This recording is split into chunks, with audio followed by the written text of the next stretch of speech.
Bienvenidos. Desde la pantalla les trae hoy la historia de Terence Fisher, un cineasta británico que es el responsable, el gran arquitecto del cine de terror moderno.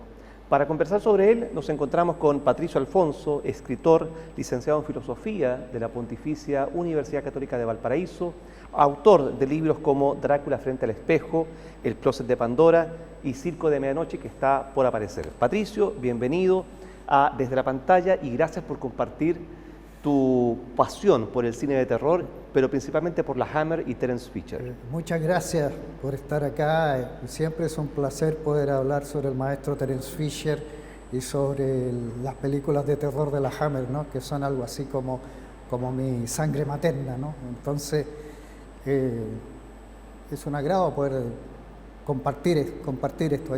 Las oportunidades no son muchas tampoco. Los monstruos clásicos, Frankenstein, Drácula, la momia, el hombre lobo, el hombre invisible, nacen en un ciclo de la Universal en Estados Unidos en los años 30 y 40. Luego el género se ve opacado por la aparición de la ciencia ficción, hasta que en Inglaterra, la Hammer y Terence Fisher recuperan estos monstruos, los dotan de color, recuperan el sentido de la novela gótica, romántica, británica, y muchas de estas historias terminan siendo una especie de cuento de hadas para adultos, con color, sensualidad, erotismo. ¿Cuál es tu visión respecto a esas películas? Sí, o sea, la Universal establece íconos, especialmente en el caso de Frankenstein, crea un ícono que todos conocemos, ¿no es cierto?, que es el monstruo con la cabeza cuadrada, con la chaqueta, con los clavos saliendo de aquí. Boris Karloff. Boris Karloff, con el magnífico maquillaje de Jack Pierce, que creo que se demoraba 4 horas poniéndoselo, que debe haber sido bastante insoportable de llevar. Y establece el icono de Drácula con Bela Lugosi. Y lo que hace la Hammer cuando toma el relevo en Technicolor, crea lo que tú muy bien llamas un cuento de hadas para adultos, especialmente de la mano de Terence Fisher, ¿cierto? Y tú ves que los monstruos tienen una nueva mirada, en parte por una cuestión legal, ¿cierto? En parte por derechos de autor. Pero no solamente por eso, también por una cuestión estética. Por supuesto. Y respecto a esa estética y por el tema legal, el personaje de Frankenstein, el monstruo, la criatura, pasa a un segundo plano en La maldición de Frankenstein y el verdadero monstruo pasa a ser el varón. ¿Te parece si vamos a ver una secuencia clásica de La maldición de Frankenstein? Claro. Vea y conversemos ahí acerca de estos cambios realizados.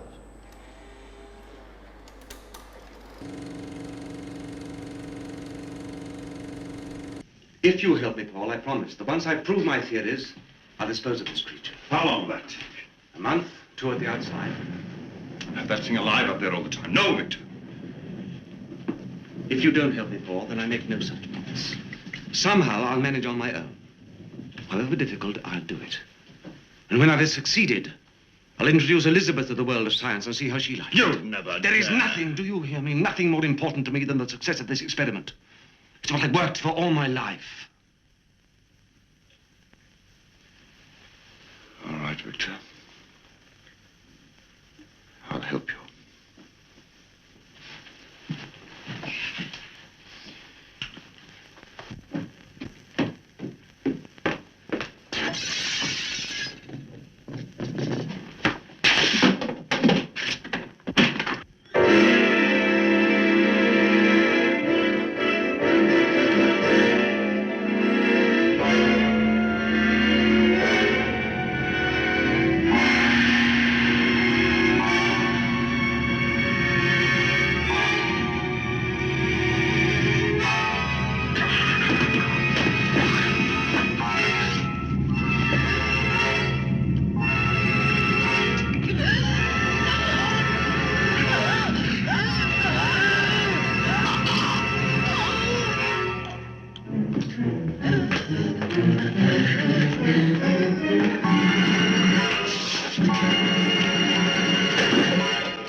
Ahí estábamos viendo justamente este encuentro cara a cara entre el barón Frankenstein y su creación, Peter Cushing y Christopher Lee. Una dupla magnífica, ¿no? Extraordinaria. Que la hizo varias veces en la Hammer, ¿no?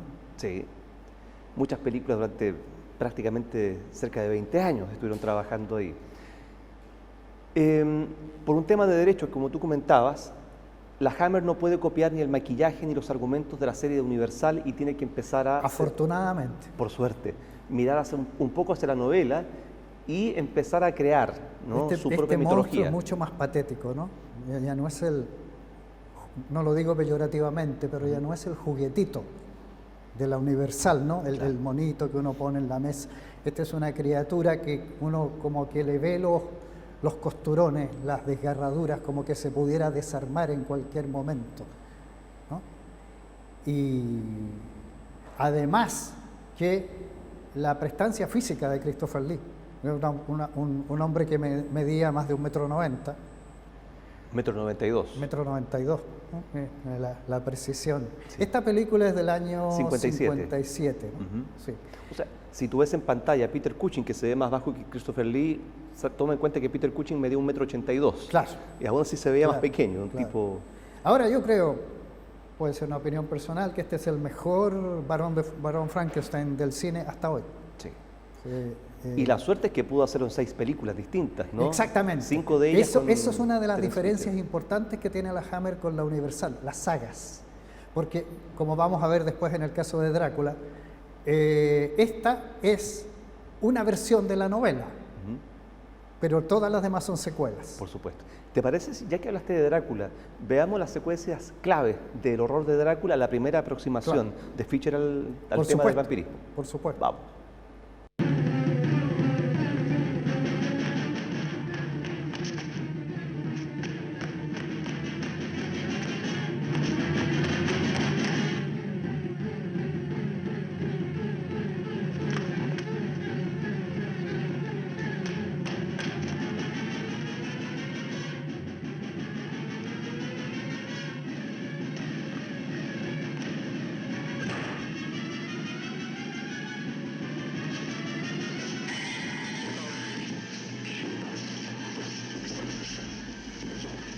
Ahí podemos ver, Patricio, en esta secuencia magistral, una de las grandes secuencias del cine de los años 50, el uso de los colores, los espacios, los objetos, la simbología masónica, todo confabulado para crear un ambiente irreal, pesadillesco, pero a su vez muy cercano respecto al castillo fantástico de Bela Lugosi en el Drácula del 31. Sí, hay alguien que escribió un libro sobre las casas encantadas versus los castillos aterradores, como puede ser el castillo de Drácula. Es decir, ahí se ve eso de cuento de hadas para adultos, ¿no? Y, digamos, The Haunted Palace, claro, versus la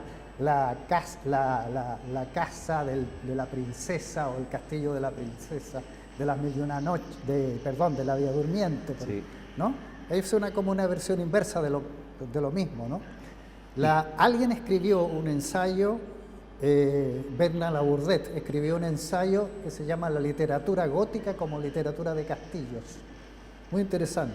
Y ahora tenemos acá una secuencia tremenda. Donde Peter Cushing transforma dos candelabros en una cruz, pero tampoco es cualquier cruz, es una cruz patada templaria, ¿cierto? La cruz de San Antón, que significa que solamente la puede usar aquel que es elegido por Dios.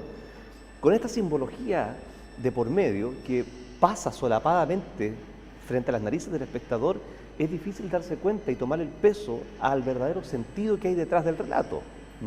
Hay un tipo de lectura denotativa, pero la connotación que tienen las películas de Fischer, más que las de otros directores de la época, y creo que hasta el día de hoy, es impactante. Sí. Ahora, esta película es muy interesante por varias razones. Primero, es la única versión de la novela Drácula que hizo Fischer, porque las demás son secuelas. Exactamente. Todas las demás son secuelas. Después vienen varias que no dirigió él. Claro. Él dirigió solamente las 3 primeras, siendo la segunda una película de Drácula sin Drácula. que incluso eso existe. I'm sorry. Las novias de Drácula. La The Brides of Drácula, sí. Que también, también es magistral. Ahora, aquí hay un final, la secuencia que veíamos antes de esta, que es el encuentro de Jonathan Harker con la vampira. Es el final de la película y es un final tremendo.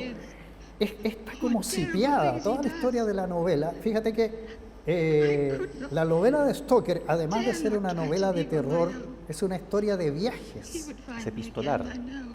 Es epistolar, es coral, ¿no? Y cómo todo eso Fisher lo condensa, es maravilloso. En 80 minutos. Es maravilloso. Fíjate que el viaje, la persecución de Drácula, que en la novela ocupa ferrocarril, ocupa barco, él lo reduce a una persecución con un coche de caballos, ¿no es cierto? De dos coches en realidad, en uno donde va el conde y en otro donde van los perseguidores. Y sin embargo el tema del viaje, que es tan importante, se mantiene. Sí. Es de un minimalismo exquisito. Y mantiene la intensidad y la identidad del personaje. La intensidad del personaje, Drácula, aquí es un animal. Es tremendo, es fascinante. Cómo se le saca provecho al físico, sí, y a los ademanes de Christopher Lee. Tú tienes también que este final tan condensado, a mí me gusta mucho más que el final de la novela de Stoker, de hecho. O sea, la emoción que le imprime claro, Fisher, con los planos, el montaje. La intensidad, la concentración. Sí, y la actuación de estos dos personajes. Probablemente esta película sea la joya de la Hammer. Podríamos discutir qué pasa con Drácula Prince of Darkness, que es la que viene a continuación, cronológicamente, ¿no? Exactamente. Que también tiene otras que también virtudes. tiene lo suyo. Sí. O sea, una de las características de Drácula Prince of Darkness es que el conde, estamos hablando de una película con sonido, no habla nunca. Lo que más emite es una especie de rugido, entonces eso le da una especie de lejanía, sí, de prestancia sagrada, ¿no? Como dice George Bataille, lo nefasto es un aspecto de lo sagrado. Y la animalidad necesaria. Y la animalidad sagrada, ¿no? Que el animal participa de eso también, ¿no? De lo ajeno, de la otredad. Exactamente. Y curiosamente, la razón que da Christopher Lee en una entrevista es que sencillamente él no quiso decir palabra porque no le gustaron los parlamentos. Sin embargo, eso funciona muy bien, es muy funcional a la película el hecho de que no hable. Ahora, también hay que tener en cuenta que la Hammer, a pesar del presupuesto reducido, manejaba también tiempos acotados de rodaje. El Drácula se filma en poco más de 4 semanas y todas las películas siguen el mismo patrón de producción. Por lo tanto, tener las ideas tan claras, la iconografía, el uso de símbolos, los colores, ¿no? Verde, azul, rojo, dorado, cada uno con su significación estética, psicológica, simbólica, también es un aporte a aquello que no se dice y a este tipo de películas elípticas que finalmente nos muestra Fisher. La magia de estas películas son las elipsis, sí, los tiempos no narrados. Sí, las elipsis de Fisher solamente las podría comparar a lo que después hizo Polanski, por ejemplo, con Rosemary's Baby, por ejemplo, donde no ves nada, ¿no? O el primer Alien, el de Ridley Scott,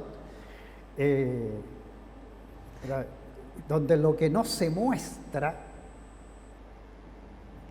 es un poco como la novela de Stoker. El conde aparece muy poco en la novela. Sí. Sin embargo, es el catalizador de todo lo que ocurre y de lo que no ocurre, ¿no? No solamente Drácula y Frankenstein van a poblar la filmografía de Fisher, también otras adaptaciones de literatura romántica o decimonónica británica, como el caso de Arthur Conan Doyle y su personaje de Sherlock Holmes. Sherlock Holmes. En la película El mastín de los Baskerville del 59, también nuevamente Peter Cushing y Christopher Lee interpretan los papeles principales, el primero como el detective victoriano y Christopher Lee como la víctima, por así decirlo, ¿no? Como el chivo expiatorio de esta venganza familiar. La víctima de la venganza. Y también tenemos presentes los colores habituales que usa Fisher. Toda esta paleta de colores, de tonos pasteles, cálidos, también mezclados con una rudeza del decorado y de la dirección de arte. Hay una cosa muy pictórica la Hammer. Es como que las películas hubieran sido pintadas como si fueran cuadros. Y eso lo recupera, en mi opinión por lo menos, lo recupera Coppola en su versión de Drácula. Hace una película que parece una pintura renacentista. Sí. Parece otras cosas más. Veamos lo que estás diciendo en el fragmento del Mastín de los Baskerville. Ya.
Lo que tú decías, dirección de arte, uso de colores, movimientos precisos de los actores, sirven para crear ese estilo único e inimitable en el cine de Terence Fisher.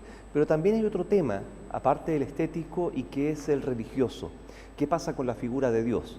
Sabemos que Fisher pierde a sus padres a muy temprana edad, se declara ateo, fue criado por sus abuelos en un sistema cristiano muy rígido, y las películas que él hace, según él dijo, no son películas en contra de los dioses cristianos porque en ese sentido él es ateo. Lo que le interesa es el problema del alma del hombre y qué pasa con esa alma. Es decir, hay una exteriorización o una proyección, que no es proyección solo en el sentido fílmico, sino en el sentido psicológico freudiano, del drama interno, ¿no? Eso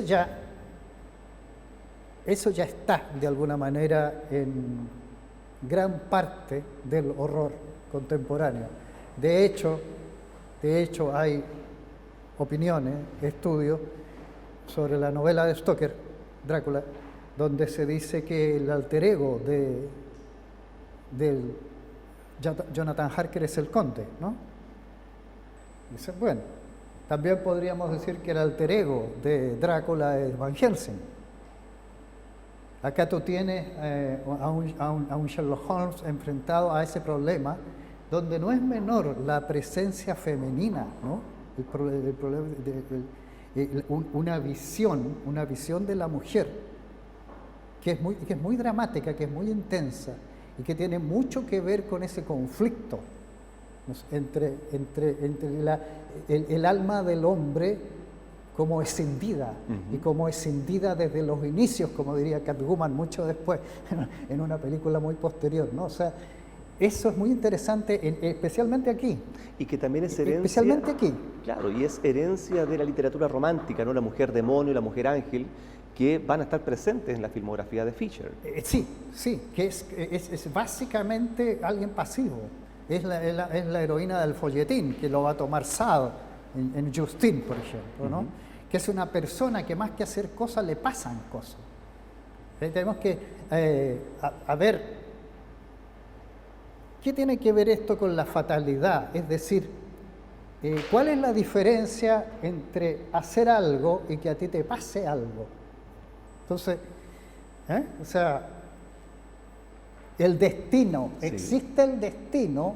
¿Lo que llamamos libertad es real o solamente libertad, como dicen los deterministas, es que nosotros ignoramos las causas? Sí, y que es probablemente lo que se pregunta Oliver Reed cuando interpreta al hombre lobo Sí, en La maldición del hombre lobo sí, de 1961. sí. ¿Te parece si vemos el clímax de Ya, la película? claro, por supuesto.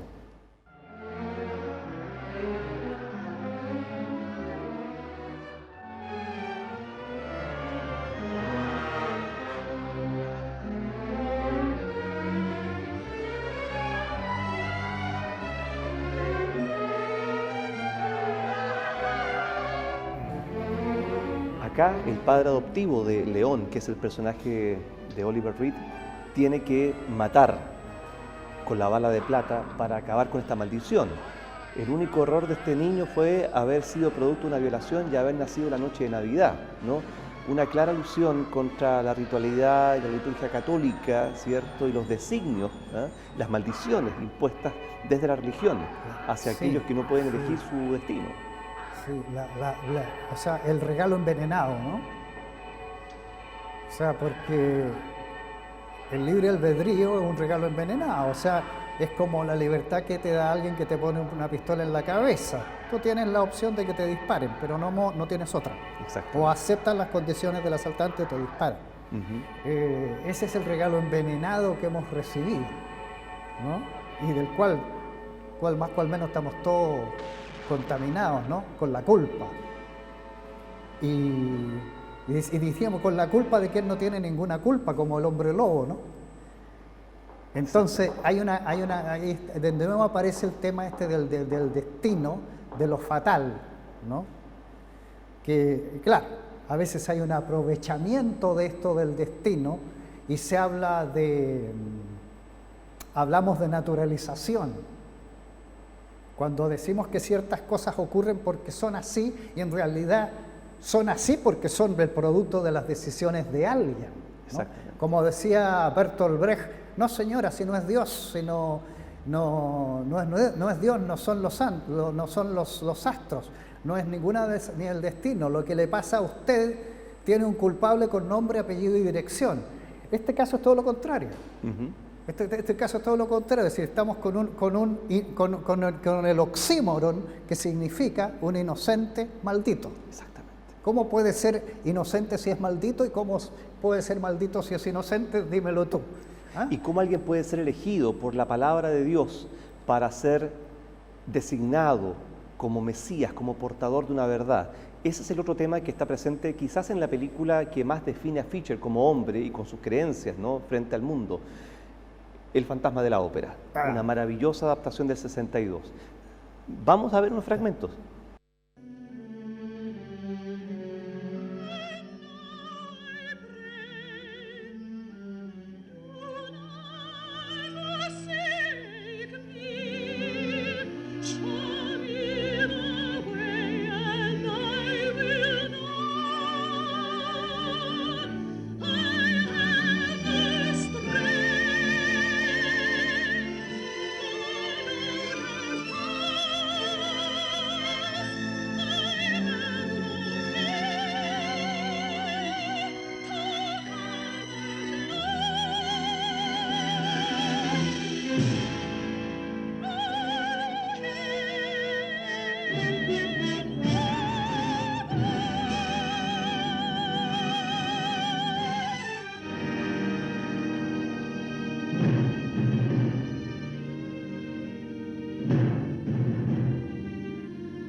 Este fantasma que se comunica con Christine, ojo, Christine, Cristina, ¿cierto? aquel que lleva el fuego interno, ¿cierto? Aquel que sigue a Cristo. Y esa manifestación a través de la voz, a través del fuego, tan bíblico, tan mesiánico y que es parte de esta película y que la lleva a ser más allá de una película de terror o de un melodrama Mucho de más. terror, otra cosa, una película justamente sobre la elección, el traspaso de un conocimiento, de una sabiduría. Es todo un tópico, o sea, diríamos un arquetipo ya. ¿Ah? Hay una frase de la canción que dice: yo he aceptado por fin mi destino. Sí. Es decir, yo no sería el que soy si no me hubiera pasado lo que me ha pasado. Que eso es un tema, ese es un tema que es absolutamente trascendental. Nosotros lo podemos comparar, por ejemplo, con la historia de Batman. Bruce Wayne no hubiera llegado a ser Batman si no le hubiera pasado lo que le pasó, ¿no? Entonces, es como el camino de Damasco, ¿no? De San Pablo, cuando tiene la caída, dice: ¿por qué me persigues? Y se transforma en otra cosa. Y uno podría decir de manera más o menos existencialista: ahora yo soy el que soy. Antes no lo era, pero tenía que pasar por aquí. Es como la prueba iniciática, ¿no? Exactamente. O sea, el maestro de música acá es el que ha pasado por una prueba iniciática. Y a su vez es curioso porque él ha sido elegido, pero él a su vez elige también. Sí, sabe que va a morir. Claro. ¿no? Y tiene que traspasar ese Él conocimiento. sabe que tiene que pasar el fuego, Sí. ¿no? Porque antes en la prehistoria hubo un momento en que el fuego se cuidaba, ¿no? Y eso pasa después a una